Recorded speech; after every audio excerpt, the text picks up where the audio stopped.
વિજયનગરના પોળોમાં ફરવા ગયેલા 6 લોકોના રેસ્ક્યુ કરાયા હતા અને અરવલ્લી અને સાબરકાંઠા જિલ્લામાં હવામાન વિભાગની આગાહી મુજબ છેલ્લા 2 દિવસથી અવિરત વરસાદ ચાલુ છે અને ઠેર ઠેર પાણીનો પ્રવાહ જોવા મળી રહ્યો છે।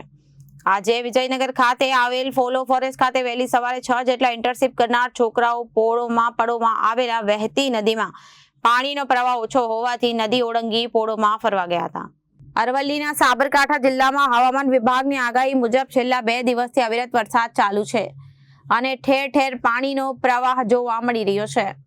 ત્યારે આજે વિજયનગર ખાતે આવેલો ફ્લો ફોરેસ્ટ ખાતે વહેલી સવારે 6 જેટલા ઇન્ટર્નશિપ કરનાર છોકરાઓ પોળોમાં આવેલ વહેતી નદીમાં પાણીનો પ્રવાહ ઓછો હોવાથી નદી ઓળંગી પોળમાં ફરવા ગયા હતા।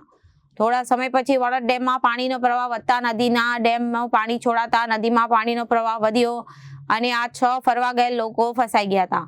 આ સમયે વિજયનગર પોલીસ વિસ્તારમાં પેટ્રોલિંગ કરી રહી હતી તે દરમિયાન પોલીસની નજર આ ફસાયેલા લોકો પર પડતા પીઆઈ જોશી દ્વારા તેઓનો સંપર્ક કરી તેમની સાથે ટેલિફોનિક વાતચીત કરી નહીં અને ગભરાવાનું આશ્વાસન આપી તેઓને બચાવવાની કામગીરી હાથ ધરી હતી।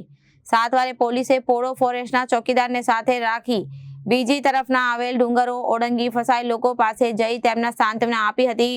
નદીના પ્રવાહમાં ફસાયેલા લોકોનું રેસ્ક્યુ કરી સહી સલામત બહાર કાઢી તેમનો જીવ બચાવવાની ઉમદા કામગીરી કરાઈ હતી।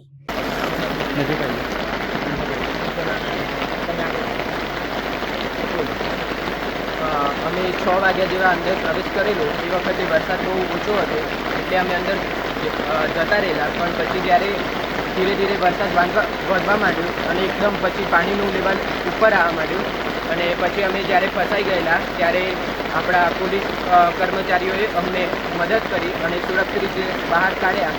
એ બધાનો ધન્યવાદ અને હવે નમ્ર વિનંતી છે કે કોઈએ અંદર પ્રવેશ કરવો નહીં। કઈ જગ્યાએ એટલે પોલો ફોરેસ્ટમાં હવે કોઈએ પ્રવેશ કરવો નહીં। થેન્ક યુ, કઈ વાંધો નહીં, ચલો all the best. Bureau report Janadesh news.